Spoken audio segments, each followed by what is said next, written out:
Hello बच्चों, तो चलिए इस प्रश्न को पढ़ते हैं। यदि किसी समांतर श्रेणी का चौथा पद पहले पद का 3 गुणा तथा सातवां पद तीसरे पद के 2 गुने से एक अधिक है, तो उस श्रेणी का पहला पद तथा सार्वअंतर ज्ञात कीजिए। तो देखो प्रश्न में क्या बोल रहा है। एक समांतर श्रेणी है जिसका जो चौथा पद है वह पहले पद का 3 गुना है, ठीक है। और हमें यह भी बताया कि जो सातवां पद है वह तीसरे पद के 2 गुने से एक अधिक है। तो हमें उस श्रेणी का पहला पद और सार्वअंतर ज्ञात करना है। तो प्रश्न में आगे बढ़ने से पहले इस प्रश्न से संबंधित जो मुख्य उदाहरण है उसकी हम चर्चा कर लेते हैं। तो देखो मुख्य उदाहरण, किसी भी समांतर श्रेणी का जो आरवा पद है वो क्या होता है। देखो समांतर श्रेणी का आरवा पद जिसको हम किससे दर्शाते हैं, टी आर से। इसका सूत्र क्या होता है, ए प्लस में आर माइनस एक गुणा में डी। और यहाँ पर ए क्या है, पहला पद है समांतर श्रेणी का, और डी क्या है, समांतर श्रेणी का सार्वअंतर। तो अब देखो हमें सवाल क्या बोल रहा है। प्रश्नानुसार हम क्या लिख सकते हैं।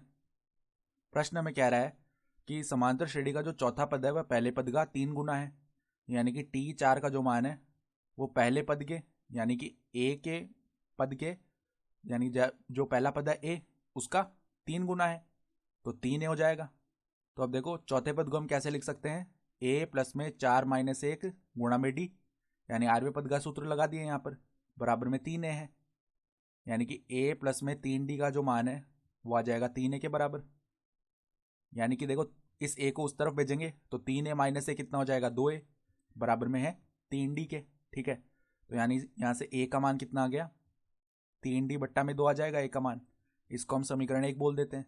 फिर वो क्या बोल रहा है कि इस समांतर श्रेणी का जो सातवां पद है वह तीसरे पद के 2 गुने से एक अधिक है, तथा जो सातवां पद है टी सात वो तीसरे पद के 2 गुने से, तो टी 3 के 2 गुने से एक अधिक है। ये बन जाएगा समीकरण। तो देखो सातवां पद लिखते हैं, तो ए प्लस में 7 - 1 गुणा में डी बराबर में 2 गुणा तीसरा पद लिखेंगे तो ए प्लस में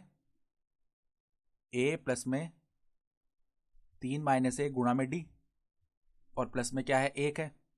यानी कि यहां से क्या बनेगा, ए प्लस में 6 डी बराबर में 2 गुणा ए प्लस में 2 डी, और प्लस में 1 आ जाएगा। तो देखो 2 को अंदर गुणा करते हैं तो क्या बनेगा, ए प्लस में 6 डी बराबर में 2 को अंदर गुणा किया तो 2 ए प्लस में 4 डी प्लस में 1, 2 ए प्लस में 4 डी प्लस में 1। तो अब देखो ए को उस तरफ भेजेंगे तो 2 ए माइनस ए कितना हो गया, ए हो जाएगा। फिर देखो 4 डी माइनस 6 डी कितना हो गया, माइनस का 2 डी, और प्लस में 1 बराबर में 0 आ जाएगा। तो अब हम क्या करते हैं, समीकरण 1 से एक ए का मान रख लेते हैं। तो देखो समीकरण 1 से ए बराबर 3D/2 रखने पर 3D/2